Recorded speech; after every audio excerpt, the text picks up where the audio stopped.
তো dear student, আজকের D এই ডি এর উপরে আজকে ক্লাস হবে। তো ডি সাধারণত আমরা কি কারণে ব্যবহার হয় জানি, যে কোনো নির্দিষ্ট কিছু বোঝানোর জন্য।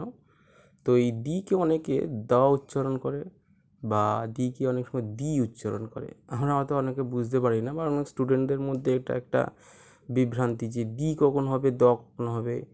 তো সেই নিয়ে আজকের ক্লাস।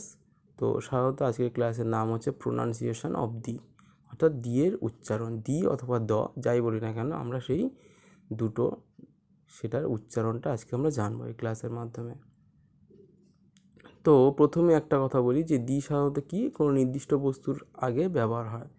কোনো নির্দিষ্ট, যেটা আমরা জানি যে চাঁদ, সূর্য, এগুলো। তো এরা সিম্পলি সবাই আমরা ছোটোবেলা থেকে জেনে এসেছি। তো আজকের আমরা যেটুকুনি জানবো সেটা হচ্ছে দি এবং দয়ের উচ্চারণ। তো দি এবং দয়ের উচ্চারণ জানতে হলে প্রথমে যেটা আমাদের হচ্ছে ভাবতে হবে যে দি সাধারণত কি ভায়োলের আগে, যে এ ই আই ও ইউ, এই যে পাঁচটা ভায়োল আছে, এ ই আই ও ইউ, এই পাঁচটা ভায়োলের আগে দি এর কেমন উচ্চারণ, এবং এছাড়া পাঁচটা ভায়োল ছাড়া যে কনসোন্যান্ট আছে সেই কনসোন্যান্টের আগে এই দি এর কেমন উচ্চারণ হবে। তো এই উচ্চারণ অ্যাকচুয়ালি এই দি এর যে দি এবং দ, এই যে প্রবলেমটা, এটা কিন্তু এই ভাওয়েল এবং কনসোন্যান্ট সাউন্ডের ওপরেই নির্ভর করে।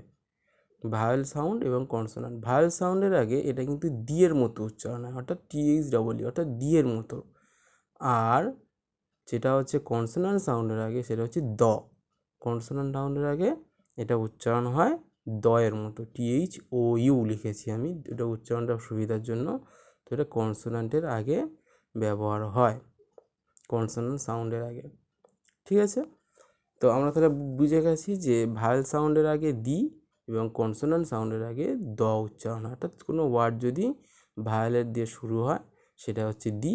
যেমন যদি আমরা একটা ওয়ার্ড লিখি যে কনসোন্যান্ট দিয়ে শুরু করছি, কার, তো এই কার ওয়ার্ডটা সি দিয়ে শুরু হয়েছে, কনসোন্যান্ট। তো এর আগে, এবং যদি আর একটা ওয়ার্ড যদি আমরা অ্যাপেল লিখি, তো অ্যাপেলটা হচ্ছে ভাওয়েল দিয়ে শুরু হয়েছে, তো এর আগে যদি দি হয়, বা এই যে অ্যাপেলের আগে দি বা কারের আগে দি, তো আমরা কিন্তু দি, এই যে কনসোনেন্ট দিয়ে শুরু হয়েছে ওটা কিন্তু দ কার হবে, দ্য কার।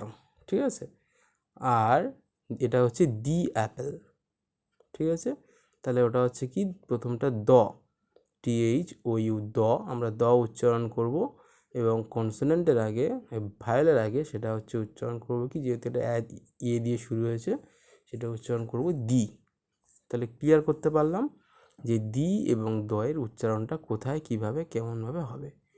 এছাড়া যে আরও কিছু কিছু ওয়ার্ড আছে যেগুলো ভাওয়েল সাউন্ড, অর্থাৎ কনসোন্যান্ট দিয়ে শুরু হচ্ছে কিন্তু ভাওয়েল সাউন্ড, যেমন অনার। যদি আমরা বলি অনার, এটা কি, এটা ভাওয়েল সাউন্ড, অনার, আমরা হনার বলি না, আমরা অনার বলি। তো অনার এখানে ভাওয়েল সাউন্ড যেহেতু, কি তাহলে ভাওয়েলের নিয়ম অনুসারে যেটা হয় এটা কিন্তু দি হবে, এটা কিন্তু আমরা কি হবে, দি এর মতো উচ্চারণ হবে। ঠিক আছে, এখানে কিন্তু আমরা যে কনসোন্যান্ট দিয়ে শুরু হয়েছে বললে আমরা দ বলবো, আমরা কিন্তু দ বলবো না, এখানে কিন্তু দি হবে। আবার অন্য ক্ষেত্রে যদি আমরা বলি যে একটা ওয়ার্ড ধরো যেটা ভাওয়েল দিয়েই শুরু হয়েছে, অর্থাৎ ভাওয়েল সাউন্ড দিয়ে শুরু হয়েছে, এমন ওয়ার্ডের ক্ষেত্রে আমরা যদি বলি ইউনিভার্স, ইউনিভার্স ওয়ার্ডটা, এটা কিন্তু ভাওয়েল সাউন্ড দিয়ে, মানে ভাওয়েল যে লেটার দিয়ে শুরু হয়েছে, কিন্তু এটা ইউনিভার্স, অর্থাৎ ওয়াই ও ইউ এখানে একটা আসছে, এখানে কিন্তু দ হবে, কারণ এটা হচ্ছে শুরুটা কিন্তু কনসোন্যান্টের মতোই শোনাচ্ছে, যে উচ্চারণ আমরা জানি এখানে, হ্যাঁ, এ হবে, এ হয়ে, অর্থাৎ যেহেতু কনসোন্যান্ট সাউন্ড এটা দিচ্ছে, এটা ওয়াই ও ইউ, সুতরাং সেই জন্য এখানে কিন্তু কেমন উচ্চারণ হবে, দ উচ্চারণ হবে, THOU, দ এর মতো উচ্চারণ হবে। ভাওয়েল দিয়ে শুরু হলেও আমরা কিন্তু দি লিখতে পারবো না, আমরা কিন্তু এখানে কনসোন্যান্টের সাউন্ড অনুযায়ী আমাদের লিখতে হবে।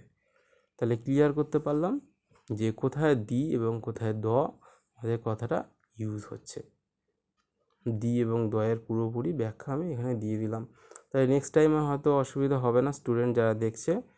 তো আজকের ক্লাসটা যদি ভালো লেগে থাকে তাহলে অবশ্যই চ্যানেলটাকে সাবস্ক্রাইব করে দেবে।